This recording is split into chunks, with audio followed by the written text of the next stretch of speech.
All right, have a seat. Listen, I don't know what the hell you were thinking, but as your attorney, I've taken care of things. Now, let's just go over it one more time, okay?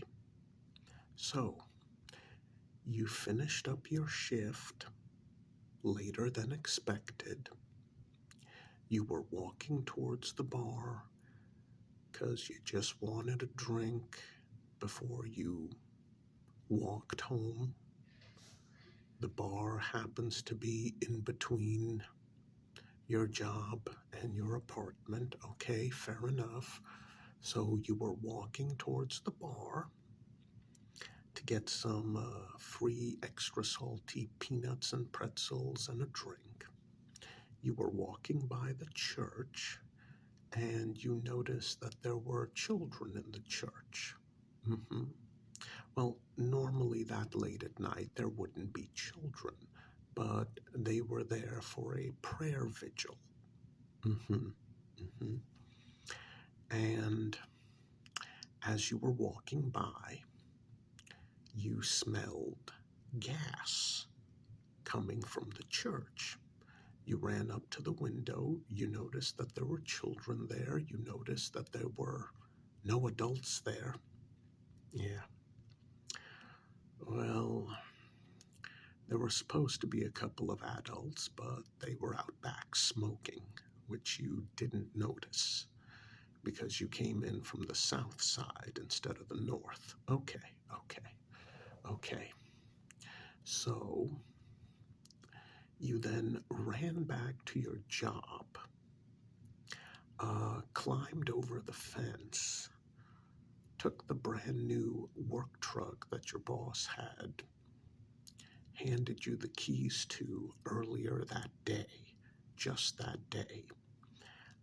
You drove out of the lot, smashing through the fence, towards the church.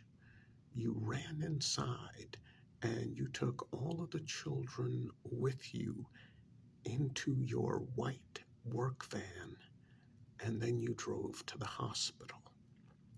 Okay. And then hospital staff called the police and you were arrested. And you're still not sure why. Okay. Let me try to explain this to you. Let's see. You smelled gas. And instead of reaching for your cell phone, dialing 911, here's what you did. You ran back to work. You scaled the fence at your job, which is, well, that's where the charge of breaking and entering comes in. You hopped into the work van after breaking into the office.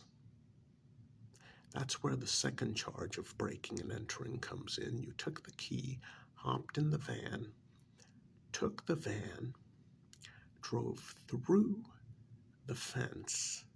So that's a charge of grand theft auto and a charge of property damage. 2 counts for the van and the fence. But it gets worse. You drove to the church. You broke down the doors. So that's breaking and entering. Mm-hmm. And that particular church is a landmark. So that's another charge, desecrating a landmark. You then told the kids to get into your white work van. So that's 28 counts of kidnapping. At this point in time, the 2 adults who were out back smoking ran over just in time to see you driving away. and they called 911.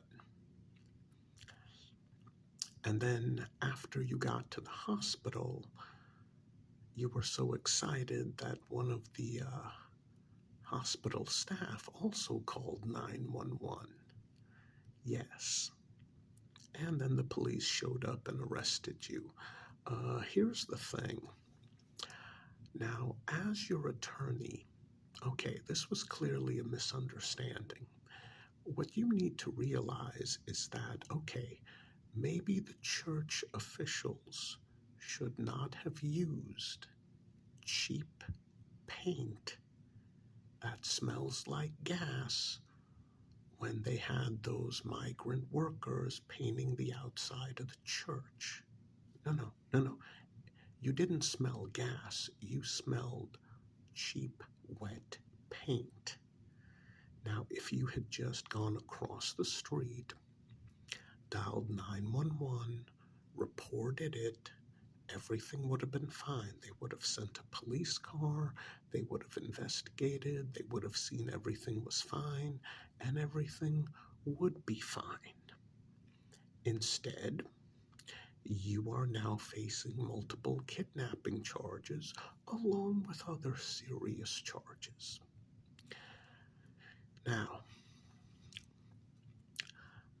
I've already spoken with the prosecuting attorney. Here's the deal. I have a doctor. He's a friend. He owes me a huge favor. He's going to testify. Well, he's going to tell the prosecuting attorney in a private meeting that you have an IQ of approximately 82. Now, on average, 100. Average person, average IQ, 100. You, 82. Meaning you're a high-functioning, mentally handicapped individual. No. Listen, don't look at me like that. I'm your attorney. I'm going to get you off. But it's going to be a little embarrassing for you, okay? You're looking at very serious charges. So, here's the deal. You are a somewhat high-functioning, mentally handicapped individual. You smelled gas, you panicked, you reacted emotionally, okay? So, my doctor friend is going to testify that you have an IQ of 82. Now, that's good enough to drive a van for a living. That's good enough to do landscaping, yard work, basic painting. But that's not good enough to tell the difference between cheap, wet paint and gas when it comes to fumes, okay? The type of fumes they give off, all right? And quite frankly, be grateful. It helps that you look like someone with Down syndrome. Look. Don't get upset with me, okay? I'm your attorney. And I'm sorry, but you look like someone who might have Down syndrome. It's 50-50 when people look at you. I mean, especially with your head shaved like it is now. So, we are going to take care of this. Well, actually, I've already taken care of this. Here's how it's going to work. This is the deal I'm going to offer the prosecuting attorney. Now, he doesn't want any embarrassment. This being a small town, I can tell you that the judge does not want any embarrassment either, and certainly no one wants to lock up a mentally handicapped individual who thought he was saving children. It just looks bad. So, here's what's going to happen. they are going to dismiss all of the kidnapping charges. No, hold on. They're going to dismiss all of the kidnapping charges. Okay, all right. Now, as far as the other charges, I have convinced your boss, well, ex-boss, yes, you lost your job.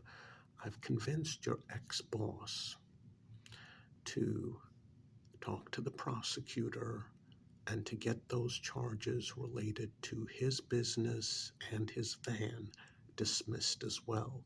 But you're going to have to pay him back for the damage to the work van and the fence. Now, thankfully, it's not a lot of damage, so you're lucky, but you're going to have to pay him back.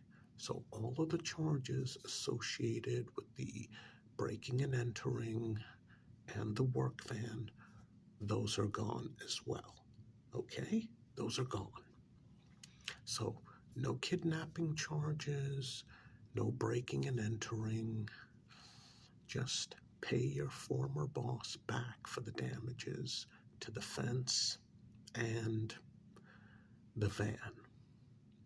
Well, it's going to be about $2,500, but quite frankly, you're getting off easy. Yes, you owe your former boss $2,500.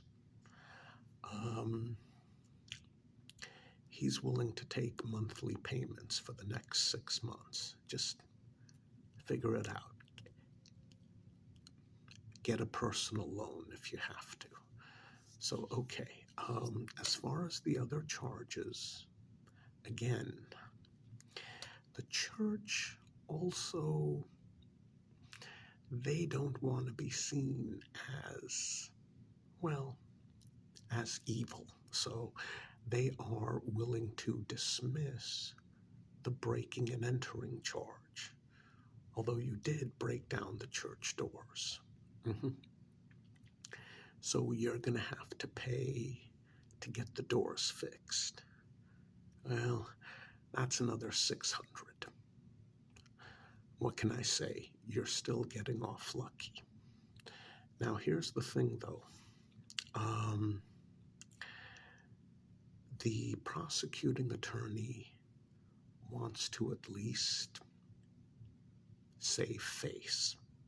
So here's what's going to happen. You are going to plead guilty to the loitering charge. Yes, the most minor of offense. You're going to plead guilty. No. You won't have a criminal record. You're going to plead guilty to the loitering charge. And in your most handicapped sounding voice, you're going to tell the judge how sorry you are for what you did, that it'll never happen again.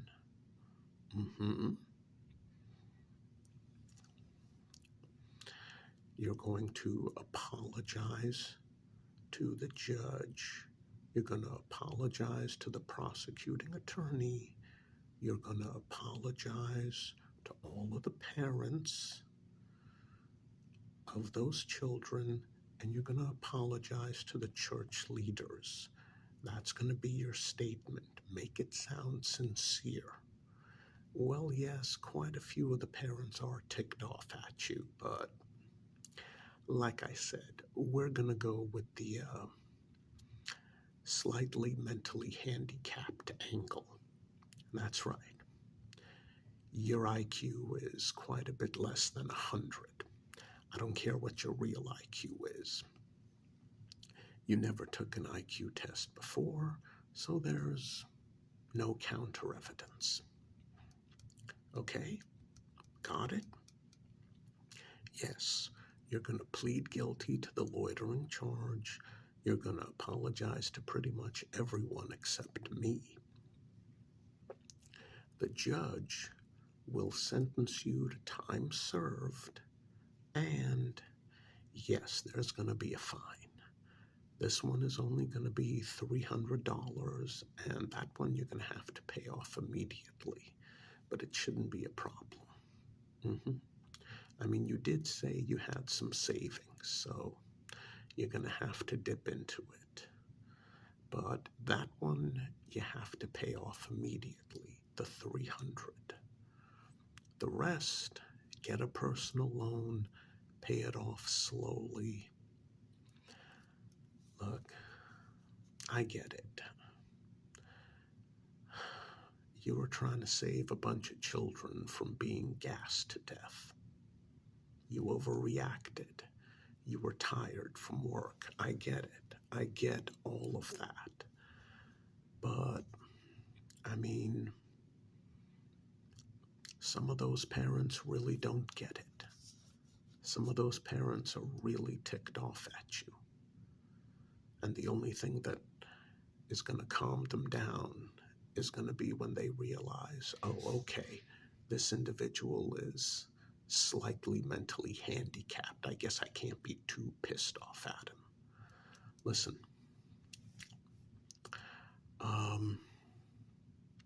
once the trial is over, I have a friend who owns his own landscaping business. I'm going to put in a good word on your behalf, and I'm going to get you a job. Why am I doing that? Because I want to get paid, and you need a job in order to pay me. And because I understand. You thought you were saving children's lives. I mean, you screwed up, hero, but, I do understand. So I'm going to get you that job. It's 2 counties over.